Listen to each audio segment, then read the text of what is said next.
नमस्कार। आज हमारे पास जून महीने के राष्ट्रीय और महत्वपूर्ण घटनाओं का एक कह सकते हैं संग्रह है। पर ये सिर्फ एक क्विज नहीं होने वाला। नहीं, बिल्कुल नहीं। हम इन सुर्खियों के पीछे की जो कहानियां हैं, उनकी वजहें और जो दिलचस्प तथ्य हैं, उनको समझने की कोशिश करेंगे। बिल्कुल। हमारा मकसद सिर्फ ये जानना नहीं है कि क्या हुआ, बल्कि ये समझना है कि क्यों हुआ और इसका हमारे लिए क्या मतलब है। सही कहा। हर सवाल एक तरह से एक बड़ी कहानी का दरवाजा खोलेगा। तो चलिए पहला सवाल लेते हैं। ये पर्यावरण से जुड़ा है। एक पेड़ माँ के नाम 2.0 अभियान, ये किसने शुरू किया? विकल्प हैं नरेंद्र मोदी, धर्मेंद्र प्रधान, योगी आदित्यनाथ या राजनाथ सिंह। तो इसका सही जवाब है धर्मेंद्र प्रधान। धर्मेंद्र प्रधान। जी, केंद्रीय शिक्षा मंत्री के तौर पर उन्होंने नई दिल्ली में एक पौधा लगाकर इस अभियान की शुरुआत की और इसी के साथ मिशन लाइफ, उसके तहत इको क्लबों की निगरानी के लिए एक खास मॉड्यूल और वेब पोर्टल भी लॉन्च किया गया। अच्छा, मिशन लाइफ, ये वही है ना 2070 तक नेट जीरो लक्ष्य को हासिल करने की तैयारी और प्लास्टिक प्रदूषण को कम करने की बात। बिल्कुल। और प्लास्टिक का आंकड़ा तो चौंकाने वाला है। हर साल 400 मिलियन टन प्लास्टिक का उत्पादन होता है। 400 मिलियन टन? हाँ, और उसमें से सिर्फ 10% ही रिसाइकिल हो पाता है। सोचिए, ये तो बहुत ही कम है। और देखिए, इस अभियान का जो मूल विचार है वो बहुत खास है। ये पर्यावरण संरक्षण को एक भावनात्मक जुड़ाव देता है कि लोग अपनी माँ के सम्मान में पेड़ लगाएं और फिर उसकी देखभाल भी करें। और जहां तक मिशन लाइफ की बात है, इसका मतलब है लाइफस्टाइल फॉर एनवायरनमेंट, पर्यावरण के लिए जीवन शैली। जी, ये आइडिया प्रधानमंत्री मोदी ने 2021 में ग्लासगो के COP26 शिखर सम्मेलन में पेश किया था। चलिए अब अगले सवाल पर आते हैं। ये विमानन के इतिहास से जुड़ा है। संकटकालीन कॉल मेडे, इसे आधिकारिक तौर पर किस वर्ष अपनाया गया था? 1919, 1923, 1927 या 1931? इसका सही जवाब है 1927। 1927? जी। और ये शब्द आया है फ्रांसीसी वाक्यांश मेदेर से, जिसका मतलब होता है मेरी मदद करो। अच्छा, मेदेर से मेडे बना? बिल्कुल। इसे लंदन के क्रॉयडन हवाई अड्डे के एक रेडियो अधिकारी थे, फ्रेडरिक स्टैनली मॉकफोर्ड। उन्होंने 1920 के दशक में इसे पेश किया था। और ये जीवन के लिए सबसे गंभीर खतरे का संकेत होता है। और इसका एक मानक प्रोटोकॉल भी है ना, इसे 3 बार दोहराना जरूरी होता है। हाँ, मेडे मेडे मेडे। ऐसा क्यों? ये इसलिए ताकि इसे किसी आम बातचीत से अलग पहचाना जा सके। रेडियो पर बहुत शोर हो सकता है, सिग्नल खराब हो सकता है, तो 3 बार बोलने से सुनिश्चित होता है कि संदेश पहुंच गया है। ये तो बहुत सोचा समझा तरीका है। जी, और एक और दिलचस्प बात है, मेडे और पैन के बीच का अंतर। हाँ, ये मैंने भी सुना है। मेडे तब इस्तेमाल होता है जब जान को तत्काल खतरा हो, जैसे मान लीजिए इंजन फेल हो गया। ओह। वहीं पैन एक गंभीर स्थिति के लिए है जहां जान को तत्काल खतरा नहीं होता, जैसे कोई मेडिकल इमरजेंसी हो गई। समझ गया। और एक आम गलतफहमी है SOS को लेकर। इसका कोई फुल फॉर्म नहीं है, सही कहा ना? बिल्कुल सही। SOS का कोई फुल फॉर्म नहीं है। इसे बस इसके विशिष्ट Morse code pattern dot minus dot के लिए चुना गया था। ये भेजना और पहचानना बहुत आसान था। चलिए अब बात करते हैं मसालों की। राष्ट्रीय हल्दी बोर्ड यानी नेशनल टर्मरिक बोर्ड, इसका मुख्यालय कहाँ उद्घाटित किया गया? विकल्प हैं वारंगल, निजामाबाद, हैदराबाद या अमरावती। इसका मुख्यालय है निजामाबाद, तेलंगाना में। निजामाबाद? जी, और इसकी एक खास वजह भी है। निजामाबाद को भारत की हल्दी राजधानी के रूप में जाना जाता है। अरे वाह, हल्दी राजधानी? बिल्कुल। तो इस बोर्ड का जो मुख्य उद्देश्य है वो है हल्दी की पैकिंग, उसकी ब्रांडिंग, मार्केटिंग और हाँ, निर्यात को बढ़ावा देना। इसका मतलब ये हुआ कि किसानों को सीधा फायदा होगा, जो बिचौलिए होते हैं वो खत्म होंगे और उनकी आय बढ़ेगी। ठीक समझे। और लक्ष्य भी बहुत बड़ा रखा गया है। 2030 तक हल्दी के निर्यात में $1 बिलियन तक पहुंचना है। $1 बिलियन? ये तो बहुत बड़ा लक्ष्य है। बहुत बड़ा। और अगर आप वैश्विक स्तर पर देखें तो भारत दुनिया में हल्दी का सबसे बड़ा उत्पादक भी है, उपभोक्ता भी है और निर्यातक भी। मतलब सब कुछ हम ही है? एक तरह से हाँ। दुनिया की 75% से ज्यादा हल्दी का उत्पादन भारत में होता है। कमाल है। और इसका जो औषधीय गुण है वो करक्यूमिन नाम के तत्व से आता है। वही जो इसे वो पीला रंग देता है? बिल्कुल वही। करक्यूमिन ही इसे पीला रंग देता है और इसके स्वास्थ्य लाभों के लिए भी वही जिम्मेदार है। अगला सवाल अंतरिक्ष से है। आंध्र प्रदेश की जानवी डांगीती का चयन नासा के एक मिशन के लिए हुआ है। ये टाइटन ऑर्बिटल पोर्ट मिशन किस वर्ष लॉन्च होने की उम्मीद है? 2026, 2027, 2028 या 2029? ये मिशन 2029 में लॉन्च होने की उम्मीद है। 2029? जी। और जानवी डांगेती, इनकी उम्र सिर्फ 21 साल है। जी, सिर्फ 21 साल की हैं, आंध्र प्रदेश के पश्चिम गोदावरी जिले से हैं और वो पहली भारतीय हैं जिन्होंने नासा का अंतर्राष्ट्रीय वायु और अंतरिक्ष कार्यक्रम, जिसे ISP कहते हैं, वो पूरा किया है। ये तो बहुत बड़ी उपलब्धि है। बहुत बड़ी। और ये मिशन भविष्य में जो स्पेस हैबिटेट बनेंगे, मतलब अंतरिक्ष में रहने की जगह, उसके लॉन्च से जुड़ा है।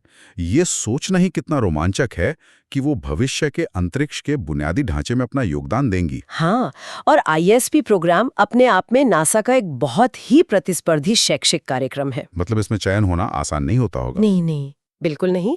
और टाइटन ऑर्बिटल पोर्ट जैसे मिशंस जो हैं, वो कमर्शियल स्पेस स्टेशनों की दिशा में एक बहुत बड़ा कदम है। अच्छा, मतलब जो अंतर्राष्ट्रीय अंतरिक्ष स्टेशन है ISS, उसके बाद ये काम करेंगे। जी, ISS जब रिटायर हो जाएगा तो उसके बाद अंतरिक्ष में रिसर्च जारी रखने के लिए ये कमर्शियल स्पेस स्टेशन ही काम आएंगे। चलिए, अब शासन प्रशासन की बात करते हैं।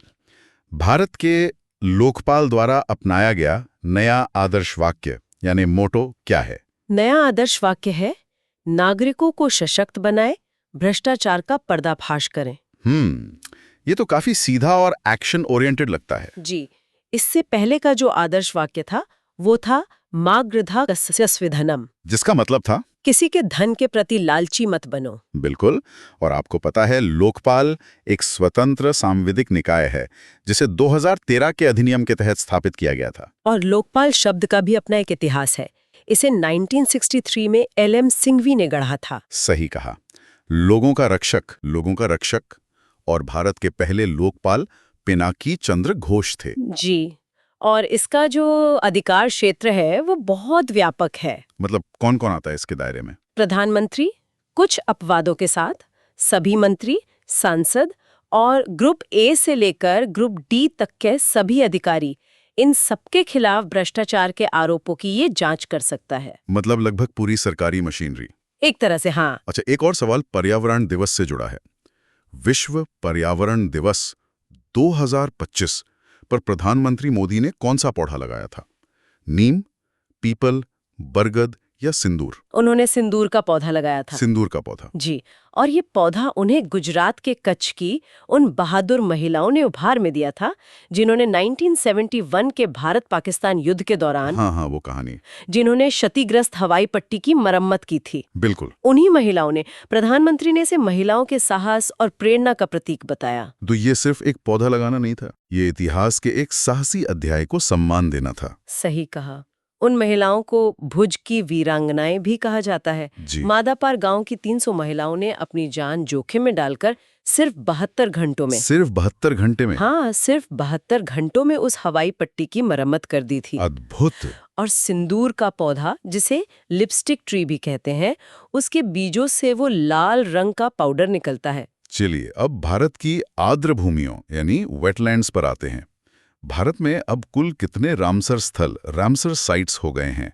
89, 91, 96 या 95? नई संख्या है 96। 96? जी, हाल ही में बिहार में गोकुल जलाशय और उदयपुर झील, और राजस्थान में खीचन और मेनार को इसमें शामिल किया गया है। और इसके साथ ही अब भारत में एशिया में सबसे अधिक रामसर स्थल हैं। बिल्कुल, ये एक बड़ी उपलब्धि है। यहाँ पर यह समझना जरूरी है कि रामसर स्थल आखिर होते क्या हैं। देखिए, ये अंतर्राष्ट्रीय महत्व की आर्द्र भूमियां होती हैं।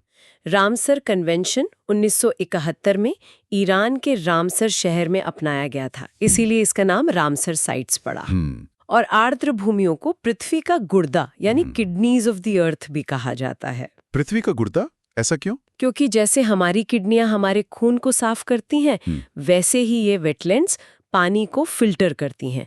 ये प्रदूषण को सोखती हैं और बाढ़ को नियंत्रित करने में भी मदद करती हैं। अच्छा, और भारत का सबसे बड़ा रामसर स्थल कौन सा है? वो सुंदरवन है, और सबसे छोटा हिमाचल में रेणुका आर्द्र भूमि है। अब सड़कों और परिवहन पर एक सवाल। नितिन गडकरी ने निजी वाहनों के लिए कितने रुपए का फास्टैग NHAI वार्षिक पास लॉन्च किया है? इस पास की कीमत रखी गई है 3000 रुपए। 3000 रुपए? जी, और ये 1 साल या 200 यात्राओं के लिए वैध होगा, जो भी पहले हो जाए। और इसे एक्टिवेट कैसे कर सकते हैं? इसे राजमार्ग यात्रा ऐप या NHAI की वेबसाइट के माध्यम से सक्रिय किया जा सकता है। ये दिलचस्प है कि फास्ट ट्रैक का उपयोग अब सिर्फ टोल के लिए नहीं हो रहा, नहीं। बल्कि पार्किंग शुल्क जैसी दूसरी सेवाओं के लिए भी किया जा सकता है। हाँ, और ये तो बस शुरुआत है। ये टेक्नोलॉजी का अगला चरण है। फास्टैग रेडियो फ्रीक्वेंसी आइडेंटिफिकेशन मतलब RFID पर काम करता है, लेकिन अब सरकार ग्लोबल नेविगेशन सैटेलाइट सिस्टम यानी GNSS आधारित टोल संग्रह प्रणाली की ओर बढ़ रही है। GNSS जी, मतलब सैटेलाइट के जरिए टोल कटेगा, दूरी के आधार पर। तो फिर टोल प्लाजा की जरूरत ही नहीं पड़ेगी। बिल्कुल, टोल प्लाजा की जरूरत ही खत्म हो जाएगी। एक और सवाल प्रधानमंत्री के वृक्षारोपण अभियान से जुड़ा है। उन्होंने दिल्ली में 200 इलेक्ट्रिक बसों को हरी झंडी दिखाई और एक पौधा लगाया। ये वृक्षारोपण किस पहल का हिस्सा था? ये एक पेड़ माँ के नाम पहल का ही हिस्सा था। अच्छा, ये भी उसी से जुड़ा है। जी। यहाँ ये ध्यान रखना महत्वपूर्ण है कि इस मौके पर उन्होंने भगवान महावीर वनस्थली पार्क में बरगद का पौधा लगाया था, जबकि अपने आवास पर सिंदूर का। और ये जो रोपण था, ये अरावली हरित दीवार परियोजना का भी एक हिस्सा है। अरावली ग्रीन वॉल प्रोजेक्ट, ये सुनने में ही बहुत बड़ा लगता है। ये क्या है? ये एक बहुत बहुत महत्वाकांक्षी परियोजना है।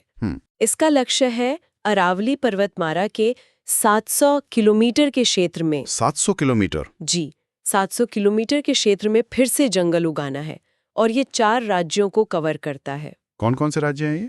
इसमें गुजरात, राजस्थान, हरियाणा और दिल्ली आते हैं। और अरावली तो दुनिया की सबसे पुरानी पर्वत श्रृंखलाओं में से एक है। बिल्कुल, और ये थार रेगिस्तान को पूरब की ओर बढ़ने से रोकने में एक प्राकृतिक बाधा का काम करती है। मतलब ये प्रोजेक्ट उसी दीवार को और मजबूत करने के लिए है। ठीक समझे, ये परियोजना उसी बाधा को और मजबूत करने के लिए है, ताकि रेगिस्तान का विस्तार रुक सके। चलिए अब हम अपने आखिरी सवाल पर आते हैं। ये एक सांस्कृतिक आयोजन से जुड़ा है। रथ यात्रा तीर्थ यात्रियों के लिए ईस्ट कोस्ट रेलवे द्वारा लॉन्च किए गए ऐप का नाम क्या है?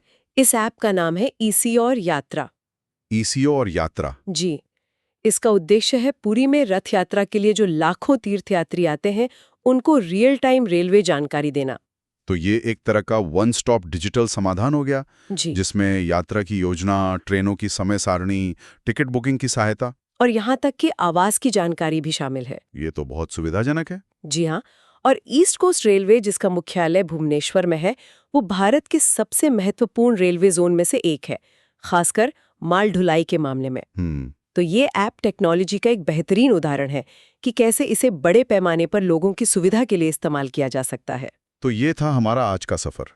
हमने पर्यावरण अभियानों से लेकर अंतरिक्ष मिशनों तक और प्राचीन परंपराओं से लेकर भविष्य की टेक्नोलॉजी तक हर सवाल ने एक नई परत खोली। बिल्कुल, और आज की बातचीत से एक बात साफ उभर कर आती है, कैसे छोटी छोटी दिखने वाली घटनाएं भी एक बड़ी राष्ट्रीय या वैश्विक रणनीति से जुड़ी होती हैं। हाँ, ये कनेक्शन बहुत दिलचस्प थे। जैसे दिल्ली में एक पेड़ लगाना, वो मिशन लाइफ जैसे वैश्विक लक्ष्य, और अरावली ग्रीन वॉल जैसी विशाल परियोजना से जुड़ा है। सही। तो अगली बार जब कोई खबर पड़े तो इन धागों को जोड़ने की कोशिश करनी चाहिए। तो आपको शायद एक बिल्कुल नई तस्वीर नजर आए, एक ज्यादा बड़ी और ज्यादा दिलचस्प तस्वीर।